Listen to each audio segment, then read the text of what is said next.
My name is Sarah Miller. I'm 29 years old. I live in a small apartment in San Diego. My job, I book trips for rich people who don't even know my name. I set up their flights, their hotels, everything. I thought that was my special skill.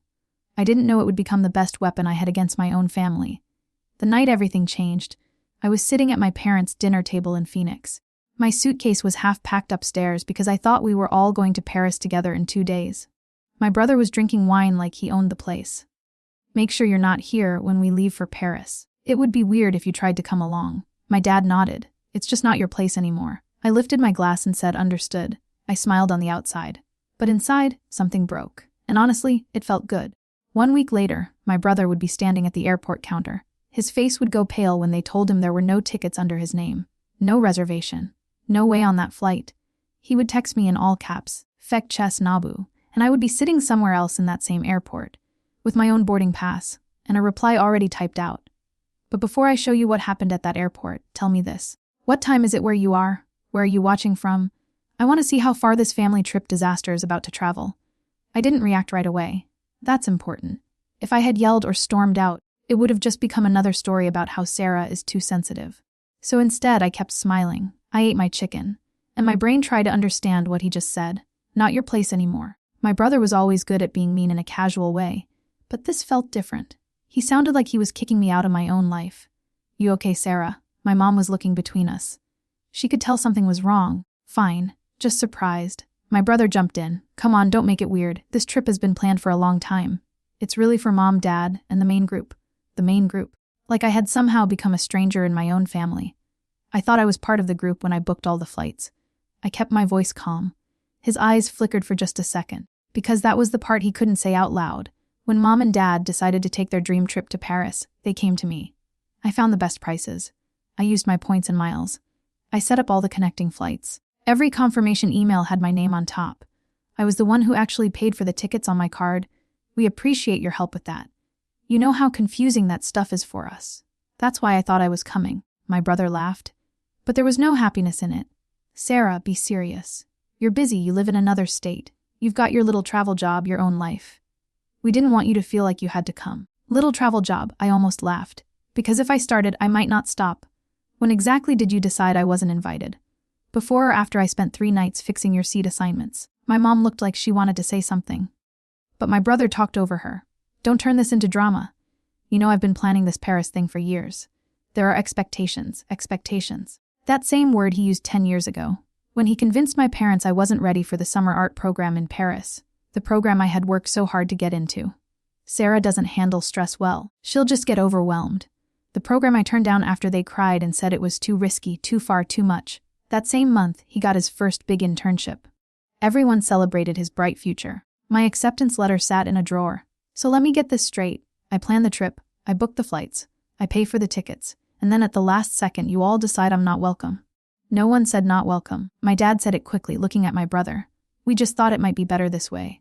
Less complicated. My brother stared straight at me. He didn't even look bothered. You're overreacting. It's just a vacation. Don't make it about you. I looked at the 3 of them, the people I had tried so hard to please my whole life, and something settled in my chest like a rock. They really didn't see it. They didn't see me. Not as an equal. Not as someone whose work mattered. Not as someone whose presence mattered. Just the girl who makes the reservations and stays out of the way. Here's the thing about being the person who quietly holds everything together. You're also the one who knows exactly how to take it apart. That night, I went upstairs to my old bedroom. I closed the door. The posters were gone. There was generic wall art now. But there was still a dent in the carpet where my desk used to be. A small reminder of the girl who once believed that working hard and being good would earn her a place at the table. My phone buzzed. A new message from my brother, just making sure we're clear. Don't show up at the house Wednesday morning. It will be awkward with the car. We've got it covered. No emoji. No kindness. Just instructions. Like he was telling a former employee she wasn't invited anymore. Have you ever stared at a text so long it stops being words? And starts being proof? Proof that you were never really seen the way you thought you were. For a moment I thought the usual thoughts. Maybe he didn't mean it that way. Maybe I'm being dramatic. Maybe if I explain calmly, this can be fixed. Then another memory hit me. Me at 19. Holding that Paris program acceptance letter. Him leaning in the doorway, you would freak out over the language thing. Better let someone else have the spot. 2 days later, he told my parents I had broken down and said I couldn't handle it. They hugged me. They were relieved I had come to my senses. I never told them he lied. I never told anyone that the only panic attack I had that summer was after I sent the email "Thank you for the opportunity, but I have to decline." My brother made up the story, and I accepted the consequences. He never paid for that. Not once. I opened the email I use for work. I pulled up our family's Paris reservation. There it was. 4 tickets from Phoenix to Paris, 1 layover in Dallas. All bought through my work account when I called in a favor from someone at the airline. I looked at the names. My parents, my brother, my sister, and me.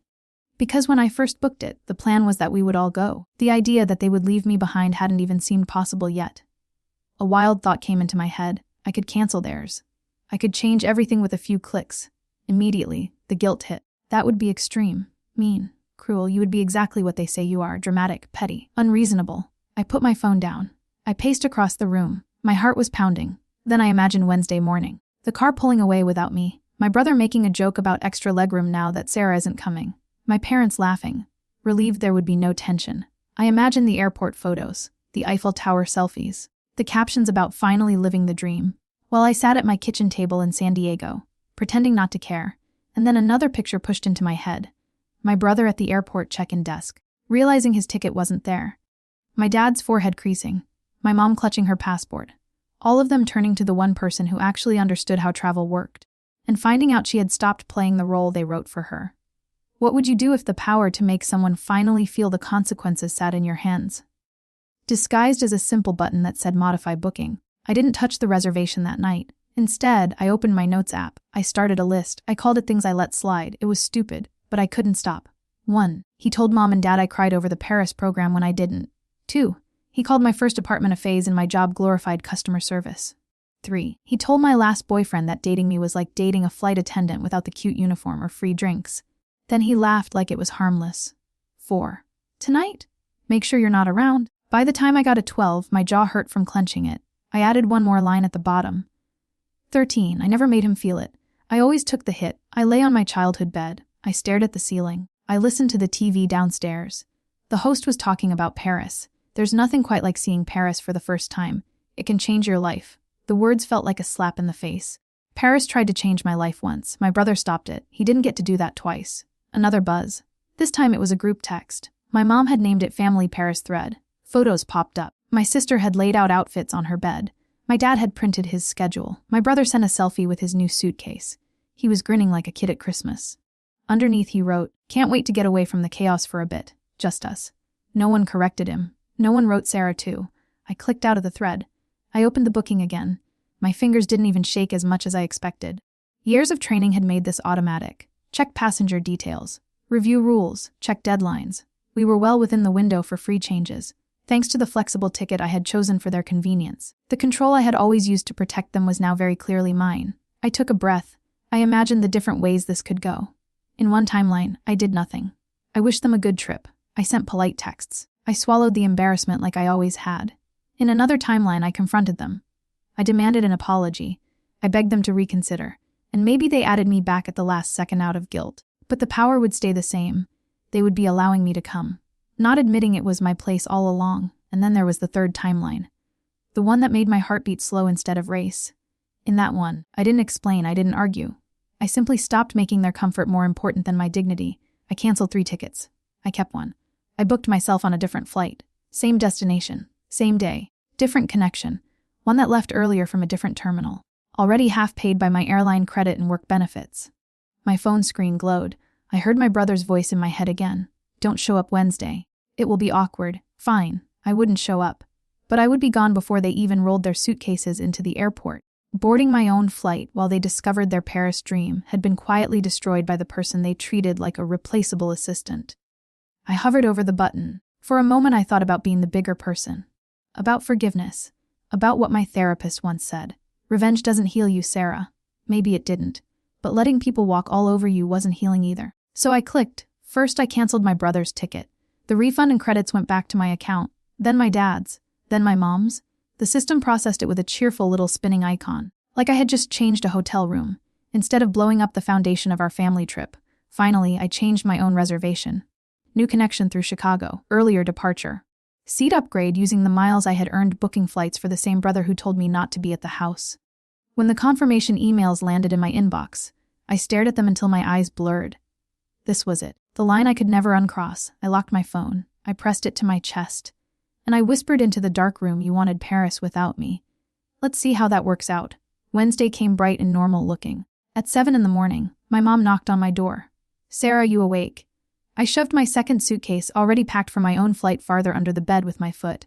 I opened the door in a t-shirt and leggings, hair in a messy bun, so I would look as unprepared as possible. "Yeah, you guys leaving soon?" She smiled.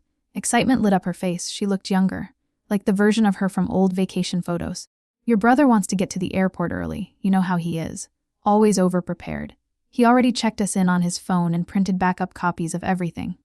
The irony made me want to choke. I was the one who had always been called too careful, too anxious, yet there he was, feeling safe because of systems I had quietly built. Right, over-prepared. I followed her downstairs. The house was buzzing with departure energy. Suitcases lined up by the door. Coffee brewing, zippers zipping. My dad double-checked passports for the 5th time, muttering the names under his breath like a spell. My brother strutted in, wearing a navy blazer he thought made him look European, and a smug expression that had nothing to do with fashion, rolling his new suitcase behind him like a prop. "Remember, don't be here at 11. We don't want to trip over you on the way out. The cab is going to be packed." "Don't worry, I won't be." My sister Lily shot me a quick, confused look over her coffee mug. She hadn't said much about the whole "you're not coming" conversation. She just went quiet and stayed on her phone, which almost hurt more than if she had taken his side out loud. "Text me pictures of everything. The hotel, the food, even the boring tourist stuff." She nodded slowly. "You sure you're okay?" She whispered it under her breath, while our dad wrestled a suitcase into the trunk and my mom fussed with a neck pillow. I met her eyes, really looked at her. For a second I saw the younger version of us, sharing a bedroom, whispering about all the places we would go someday. "I will be." I didn't add one way or another. My brother slammed the trunk, clapped his hands once. "All right, Paris crew." No hesitation, no glance at me, no space offered. They pulled away at 11:15, my parents waving from the back seat, my mom pressing her hand to the window like she always did when saying goodbye. My dad focused on directions, my brother already on his phone, probably posting something about airport vibes and Paris energy. For people who didn't know the cost of that caption, as soon as the car turned the corner and the sound faded, I grabbed my hidden suitcase, shouldered my backpack, and let my polite goodbye face drop. The silence in the house felt different now, not empty, but open. I called a rideshare, watched the little car icon crawl toward the house on my screen. My flight left at 1:30, earlier than theirs. Out of a different terminal entirely. I had timed it down to the minute. Built a schedule within their schedule, a shadow trip layered under the one they thought they were taking. On the drive, the driver made easy small talk. About vacations, about good food in Phoenix, about how people seemed lighter when they were heading to the airport. "Paris, huh? Going with family?" I smiled tightly at the windshield.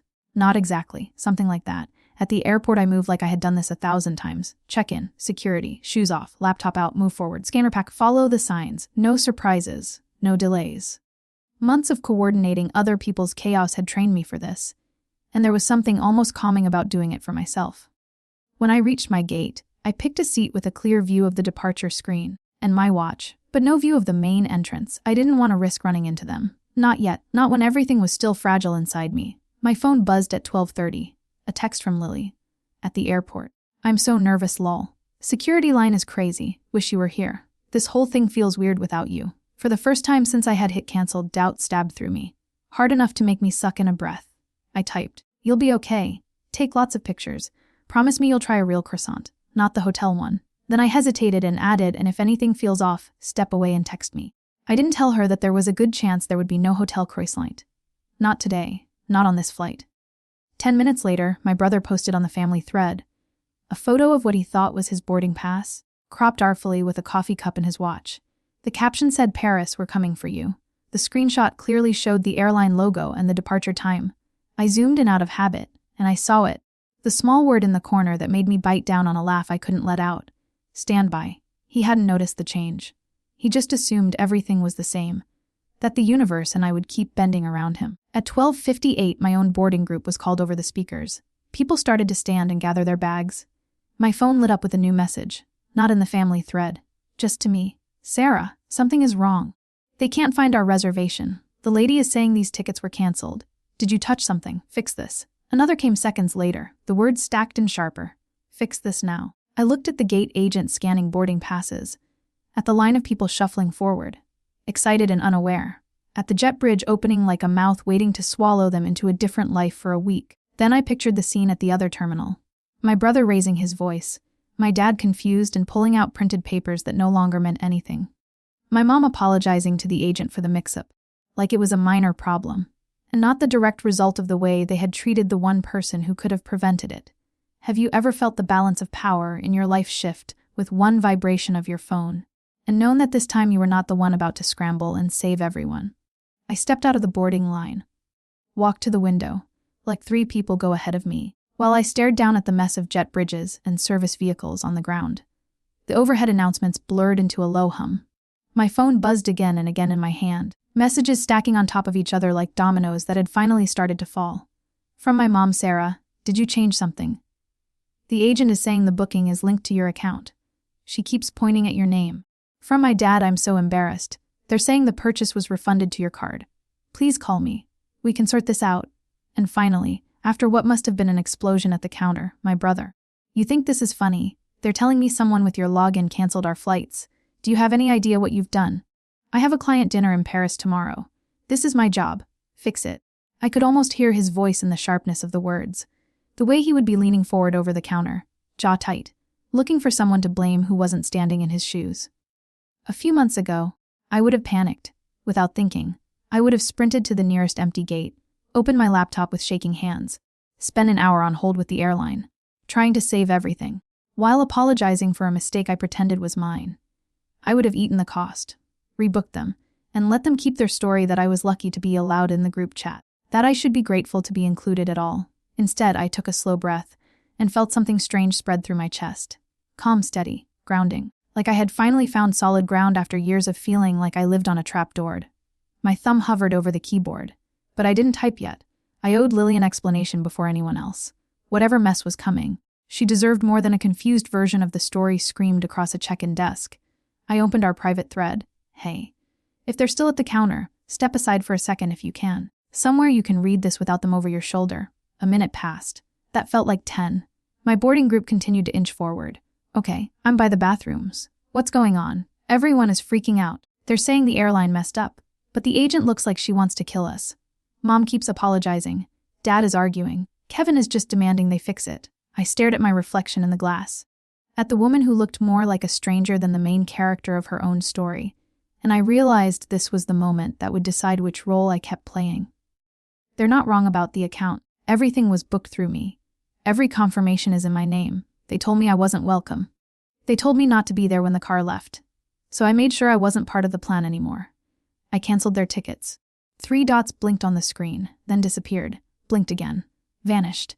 "Finally, you're on a flight. Boarding in 10 minutes. Different terminal, different connection, same destination." I could almost hear her breathing through the text, the way she did when she was trying to decide whether to defend me or stay neutral. "Why didn't you tell me?" I swallowed, my throat tight.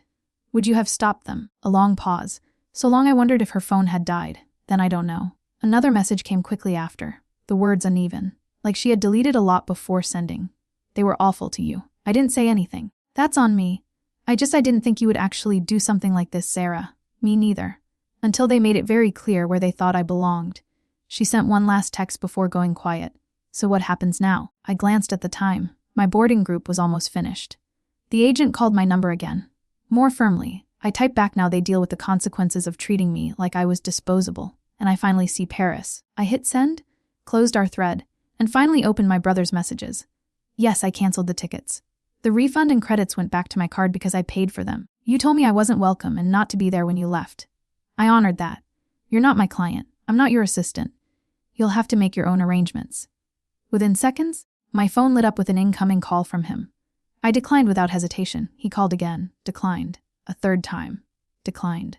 Each decline felt like cutting a wire that had been wrapped around my throat for years. One strand at a time, a new text arrived, longer this time, frantic enough that I could almost see his hands flying over the keyboard. "You're being insane. This is thousands of dollars. You're ruining Mom and Dad's dream trip just to make a point. I'll lose this client, Sarah. They'll fire me. You can't seriously be doing this. You can call them and fix it. Just do what you always do." I looked down at the seat number printed on my boarding pass, then back at the door to the jet bridge. The scanner beeped with each passenger, a steady rhythm pulling me forward. For the first time in a long time, I understood that there was another option, Besides obey or explode. I could simply opt out. I could let the consequences stand. I slid my phone into my bag, stepped forward, and handed over my boarding pass. The agent smiled. Without knowing she was watching a private revolution, the scanner beeped. And that tiny sound felt louder than my brother's angry messages. Louder than my parents' disappointment. Louder than every time I had swallowed my own anger to keep the peace. I walked down the jet bridge, toward something that for once was just for me. No one else's schedule. No one else's expectations. Just mine. The plane hummed to life. And as we moved down the runway, I finally put my phone on airplane mode. For 10 blessed hours, there would be no buzzing, no demands, no accusations, just me. My thoughts? And the strange feeling of finally keeping a promise to myself. Somewhere between Dallas and Paris, at 37,000 feet, doubt slipped back in through the cracks. I replayed my mom's excited smile, my dad's careful notes, my sister's quiet texts. I pictured them walking back through the Phoenix airport, defeated and embarrassed. My brother spinning whatever version of the story made him the victim and me the villain. Maybe in his mind I had become exactly that. Revenge doesn't feel clean when it's family. It feels like taking off a bandage and realizing the wound underneath is much deeper than you admitted. When we landed at the Paris airport, the cabin filled with the rustle of seat belts and the low buzz of phones coming back to life. I waited a full minute before turning mine back on. Messages flooded in. "I can't believe you would do this to us." From my mom. "I thought you were better than this." From my daddy, "We're rebooked for tomorrow. It cost a fortune. Your mother is devastated." From my dad again. And from my brother, "Not even trying to hide his rage, you've destroyed my reputation. The client is furious. My boss thinks I'm incompetent. When we get home, we're done. Don't bother coming around anymore." I stood in the slow-moving line toward passport control and let their words wash over me. 10 years ago, that would have destroyed me. 5 years ago, I would have collapsed in guilt. But now I could see the shape of what was really happening. They were finally feeling discomfort that matched even a tiny piece of what they had put me through.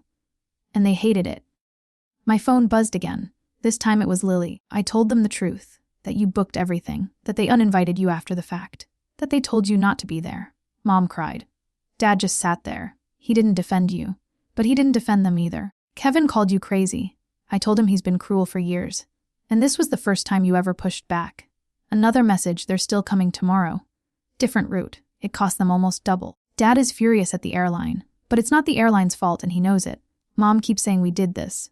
She's right. My chest tightened, not with guilt, but with something like sadness. Sadness for the version of my family I'd held onto in my head, long after reality said otherwise. The one where they would see me. Apologize. Make room without being forced. On the train into the city, I watched the French countryside blur past, and finally replied to my parents separately. To my mom, "I love you. You told me I wasn't part of this trip. I believed you.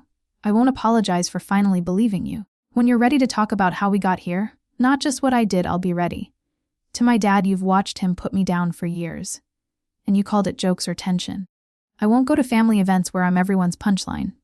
If you want a relationship, it has to be different. I'm not a child you can push out of the way." It took me longer to answer my brother. I walked along the river, the air cool against my face, the Eiffel Tower rising in the distance. Like the punchline of a joke the universe had told twice. The first time I had let someone talk me out of it. This time I was here because I had refused. Finally, I opened our thread. His last message still glared up at me. "Fix this now."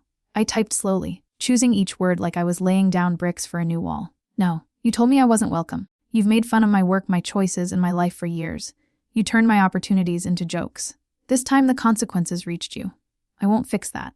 I hope you make it to Paris. I hope you sit with what it took to get here. But from now on, if you want me in your life, it won't be on your terms alone." I hit send. 3 dots appeared, then vanished, then again, then nothing. Somewhere behind me, a street musician started playing a jazz version of an old American song, the melody weaving through the chatter of strangers. In a language I had once been too afraid to test myself in. I had been told that revenge wouldn't heal me, and maybe it wouldn't. But standing there, alone and whole, and exactly where I had always wanted to be, I realized something. This wasn't about making my brother hurt the way I had hurt. It was about finally refusing to hurt myself to keep him comfortable. Maybe one day we would talk again. Maybe he would apologize. Maybe my parents would learn to stand up instead of smoothing things over. Or maybe we would stay distant, circling each other with polite messages and careful holidays. Whatever happened, the script had changed. I wasn't the disposable extra in their family story anymore. I was the one who booked the next chapter. And if you were me, if someone told you to stay away from the life you helped build, then begged you to save it when it fell apart, would you have hit fix? Or finally let them feel what it's like when you walk away?